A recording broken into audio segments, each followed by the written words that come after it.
Are you feeling trouble in revising the things that you have studied or find difficulty how to do revision smartly for the exam?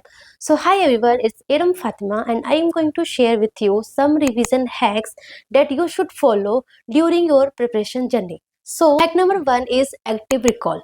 Don't just reread, quiz yourself. See, output is more important than input. So retrieve what you have studied. हमारे brain को ना ज़्यादा अच्छे से याद रहेगा अगर आप कुछ चीज़ों को रिट्रीव करोगे रेदर देन रीडिंग, है ना।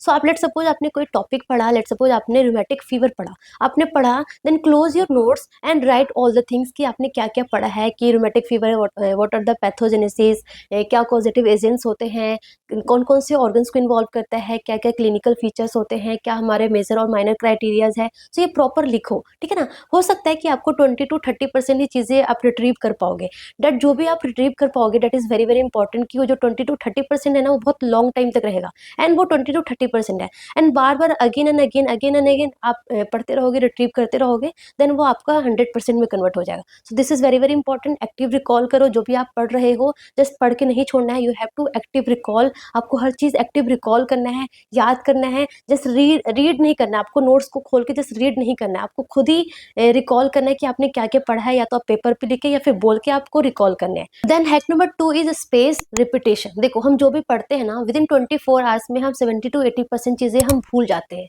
ठीक है।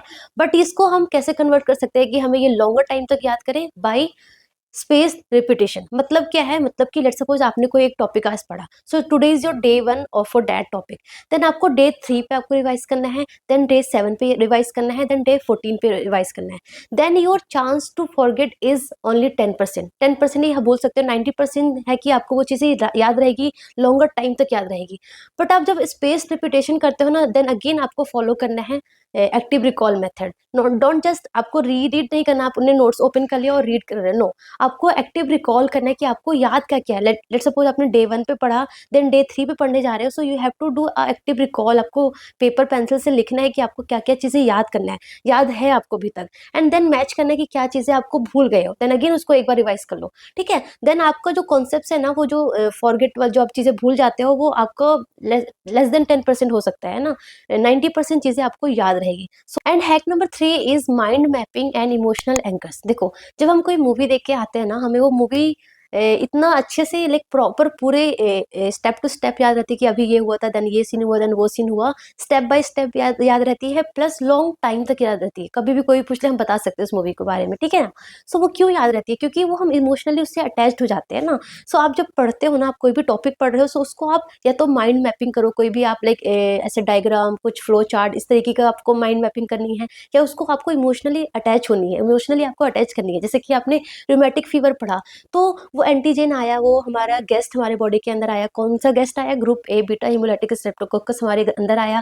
अब वो गेस्ट आया तो हमारी बॉडी उसको वेलकम करेगी, तो वेलकम के लिए क्या बनाएगी, एंटीबॉडीज बनाएगी, एंटीबॉडीज बनेगी, एंटीजन होगा, एंटीजन एंटीबॉडी रिएक्शन होगा। बट वो एंटीजन जो गेस्ट आया था वो बहुत ज़्यादा इंटेलिजेंट था, वो इतना ज़्यादा इंटेलिजेंट था कि उसका जो सेल है, उसका जो सेल वॉल है, उसका जो प्रोटीन है, उसका स्ट्रक्चर हमारे सेल से मैच करता है। तो जो हमारा जो हमारी जो एंटीबॉडीज है, जो वेलकम करने के लिए जा रही थी, वो बेचारा कंफ्यूज हो जाता है। तो वो उसको वेलकम करने की जगह हमारे खुद के सेल की बॉडी को वेलकम करता है, एंड हमारे खुद के सेल को डिस्ट्रॉय करना स्टार्ट कर देता है, जिसकी वजह से रूमेटिक फीवर होता है ना। इस तरीके से आपको ऐसे इमोशनली कनेक्ट करना है। जरूरी नहीं है कि सारी की सारी चीज़ों में ही आप इमोशनली कनेक्ट कर पाओगे। कुछ चीज़ें आप इमोशनली कनेक्ट करके करो, कुछ चीज़ें आप फ्लो डायग्राम के साथ करो, कुछ चीज़ें आप कुछ चीज़ें आप रट्टा के थ्रू कर सकते हैं। जैसे कि कुछ चीज़ें ऐसी होती है जो हम बहुत जल्दी भूल जाते हैं, हमें उसमें कुछ लिंक नहीं होता है, कुछ फैक्चुअल चीज़ें हो गई, तो आप उसको छोटे छोटे पेपर्स पे लिख लो, अपने लाइक डोर्स पे लगा लो, अपने मिरर के ऊपर लगा लो, अपने डेस्क बोर्ड के पास लगा लो, सो डैट आप उसको बार बार देखते रहोगे, बार बार देखते रहोगे, बार बार देखते रहोगे, तो आपको ऑफकोर्स वो धीरे धीरे आपके लॉन्ग टर्म मेमोरी में सेट हो जाएगी। सो this is the hack number 3। And hack number 4 is deep state. देखो जब आप पढ़ते हो तो पढ़ो, जब आप पढ़ रहे हो तो आपका like physically, mentally, socially, from every aspect you have to present only on that place, है ना। ऐसा नहीं कि आपका माइंड कहीं और है, फिजिकली आप यहाँ पे प्रेजेंट हो। आपने 7 से 8 घंटे पढ़ लिया, ऐसा कोई फायदा ही नहीं है 7 से 8 घंटे पढ़ने का। बट अगर आप एक्टिवली विथ डीप स्टेट के साथ आप पूरा पढ़ाई पे ही कॉन्शियस हो गए, अगर आप 3 घंटा भी पढ़ रहे हो, that is more much much better than आप 7 to 8 आवर्स की पढ़ रहे हो। सो जब आप पढ़ते हो सो ट्राई करो कि आपका फुल माइंड के साथ पढ़ो, जितने भी डिस्ट्रैक्टिंग थिंग्स है उसको अवॉइड करो। लेट्स सपोज आपके फ़ोन में जो भी सोशल मीडियाज़ वगैरह है उसको हटा दो उस टाइम के लिए, अगर हो सकता है तो फ़ोन को वहाँ से हटा दो, अगर फ़ोन से नहीं पढ़ रहे तब तक फ़ोन की ज़रूरत नहीं है तो, ठीक है ना? सो जितने भी आपका डिस्ट्रैक्टिंग मीडियाज़ है, डिस्ट्रैक्टिंग थिंग्स है, उसको हटाने की कोशिश करो, है ना? फुल कॉन्शियस होके विथ क्वालिटी वाली स्टडी करनी है आपको, डीप स्टेट में होके, ऐसा नहीं कि माइंड में कुछ और चल रहा है, फिजिकली आप यहाँ पे प्रेजेंट हो। सो इस तरीके से तो फिर बहुत ही कम आप चीज़ें याद कर पाओगे, बहुत लाइक आपका टाइम भी वेस्ट होगा, बहुत लॉन्ग स्टडी भी आपने कर लिया, बट जो चीज़ें आपने जो गेन किया वो बहुत कम होगा। सो ट्राई करो कि आप जब पढ़ो तो पढ़ो only from all aspect, like physically, mentally, socially, हर जगह से सिर्फ आप पढ़ो। एंड अगर जो भी कुछ करते हो, इवन एनीथिंग, कुछ भी आप कर रहे हो तो आपको फुल माइंड कॉन्शियस होके ही वो चीज़ें करने से बेस्ट होता है, बेस्ट रिजल्ट हमें मिलता है। And hack number 5 is learning by teaching, मतलब कि teach to others. This is something very very important and very much helpful, कि जब आप किसी को पढ़ाते हो, लेट्स सपोज आपने कोई भी टॉपिक पढ़ा, एंड वो टॉपिक अगर आपने 2-3 लोगों को पढ़ा दिया ना, देन वो टॉपिक आपका इतना ज़्यादा स्ट्रांग हो जाएगा, क्योंकि आपने जब पढ़ाया ना, तो मतलब जस्ट पढ़ाना नहीं होता, आपने जब पढ़ाया तो वो हर चीज़ आपके एकदम क्लैरिटी हो जाएगी कि ये चीज़ें क्यों हुआ, ये पैथोफिजियोलॉजी क्या थी इसकी, ये सिम्पटम्स क्यों हुआ, ये ड्रग हम क्यों दे रहे हैं। सो आपको हर चीज़ क्लैरिटी हो जाएगा। सो ट्राई करो कि किसी को पढ़ाओ आप। अगर आपके पास ऐसा कोई पार्टनर नहीं है कि आप किसी को पढ़ा नहीं सकते हो, देन हेलुसिनेशन करो कि आपके सामने ही कोई है, आप ही हो, कोई है, आप हेलुसिनेशन करो एंड आप उसको पढ़ाओ।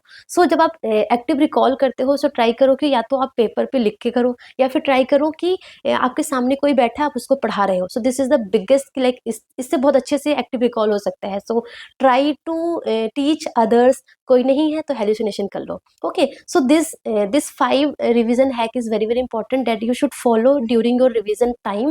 वेरी इंपॉर्टेंट है, and revision is something very very important. देखो, जब हम न्यू टॉपिक पढ़ते हैं, study the new topic is something very very easy and very easier than revising the things। हम सोचते हैं कि पहले सारा कुछ पढ़ लेते हैं एंड देन लास्ट में रिवाइज करेंगे। This is something biggest mistake.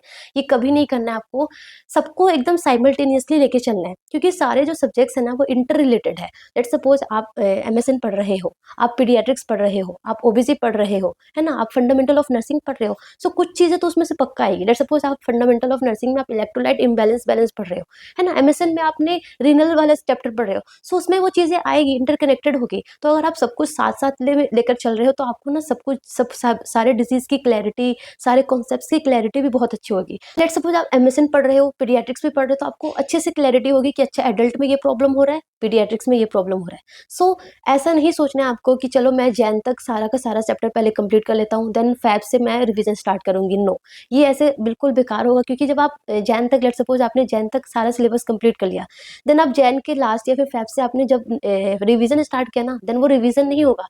Then आपको लगेगा अगेन कि मैं सब कुछ फिर से पढ़ रही हूँ, सबसे फिर से सब कुछ नया नया पढ़ रहा हूँ या पढ़ रही हूँ, क्योंकि सब कुछ आपको नया लगेगा, है ना। इसलिए आप स्पेस रिपीटेशन करते रहो, बीच बीच में रिवीजन करते रहो। रिवीजन बीच में नहीं छोड़ना, डेली आपको अपना 1-2 घंटा रिवीजन के लिए तो देना ही देना है। न्यू टॉपिक पढ़ रहे हो, एमसीक्यू प्रैक्टिस कर रहे हो, एंड डेली रिवीजन का टाइम तो आपको देना ही देना है। That is something very very must, क्योंकि study new topic is much easier than revising the things। So revision is something very important, and revision is the key for success। like exam में ना जितना आप इतना पढ़ रहे हो but आप रिवीजन इतना कर रहे हो, that is very very important. So पढ़ो इतना बट रिवीजन इतना करो। आई ऑलवेज से कि पढ़ो इतना, रिवीजन इतना करो, एमसीक्यू प्रैक्टिस इतना करो।